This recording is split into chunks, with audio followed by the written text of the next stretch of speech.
حضرت فاطمہ الزہرا سلام اللہ علیہ کی مبارک ہستی، اگر ہم مجموعی طور پہ آپ کے محاسن کی بات کریں اور پھر ان محاسن کو سامنے رکھتے ہوئے آج کی جو عورتیں، جو خواتین اس وقت آپ کو سن رہی ہیں، جو ماہیں بہنیں بیٹیاں سن رہی ہیں، کیسے ریلیٹ کریں گے؟ کیوں اتنا بڑا گیپ ہے؟ مطلب ہمیں تو اور کچھ چاہیے نہیں جینے کے لیے اگر سیدہ فاطمہ سلام اللہ علیہ کی ہم بارگاہ میں چلے جائیں تو بتائیے۔ بسم اللہ الرحمن الرحیم۔ جی یقیناً یہ جو حدیث مبارک پیش کی گئی کہ آپ صلی اللہ علیہ وسلم نے سیدہ کو سیدہ نساء عالمین قرار دیا کہ ساری جنت کی خواتین کی وہ سردار ہیں،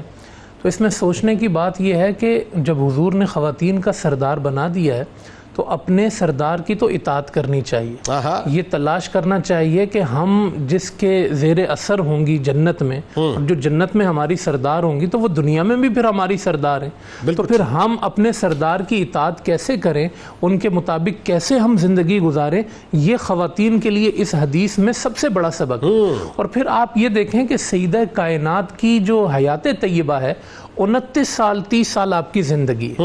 اس 29 ہمارے ہاں یہ ہوتا ہے کہ 29-30 سال میں کہتے ہیں کہ ابھی بچہ ہے، ابھی بڑا ہی نہیں ہوا، شادیاں ہی نہیں ہوتی ہیں، اور ایک طرف سیدہ کائنات کا معاملہ یہ ہے کہ اس زندگی میں آپ نے اپنے ابتدا میں امام الانبیاء کا حوصلہ بھی بن رہی ہیں، اور اسی 29 سالہ زندگی میں مولا کائنات کے گھر کو بھی آباد کر رہی ہیں اور روشن کر رہی ہیں، اور اسی 29 سالہ زندگی میں کربلا کو بھی آباد کر رہی ہیں، کربلا کے لیے تیار کر کے امام حسین کو بھی دے رہی ہیں۔ جب آپ اپنے مصلی پر بیٹھی ہوتی تھی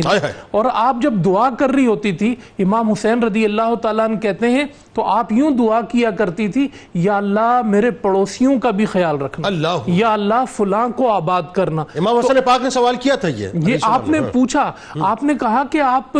جو ہے وہ دوسروں کے لیے دعا کرتی ہیں، اپنے لیے دعا، تو آپ کہتی تھی میں اپنے سے پہلے دوسروں کے لیے دعا کرتی ہوں۔ تو یہ تربیت تھی آپ کی سیرت میں، اور پھر آپ نے جو وصال کے وقت کے لیے وصیت کی تھی کہ میں ہمیشہ پردے میں رہی ہوں، لیکن مجھے یہ بھی برداشت نہیں ہے کہ جب میں دنیا سے جاؤں تو جسم کا جو حجم ہوتا ہے وہ کسی کی نظر میں آئے، تو میرا جو جسم ہے وہ اس طرح قبر کی طرف جا رہا ہو کہ وہ پورا ڈھانپا ہوا ہو اور میرا کفن بھی کسی کو نظر نہ آئے۔ تو یہ آپ کی سیرت طیبہ کے وہ لازوال پہلو ہیں جو آج کی خواتین کو دیکھنے چاہیے کہ انہوں نے کس طرح۔ مولا علی کہتے ہیں کہ ایک رات آپ کو بخار تھا تو میری آنکھ کھلی تو آپ مصلی پہ بیٹھی، میں نے کہا کہ آپ کو تو بخار تھا، آپ آرام کر لیتی، تو آپ کہنے لگیں جواب میں، علی میری ذمہ داری میرے خدا کی عبادت بھی ہے اور میری ذمہ داری میرا شوہر بھی،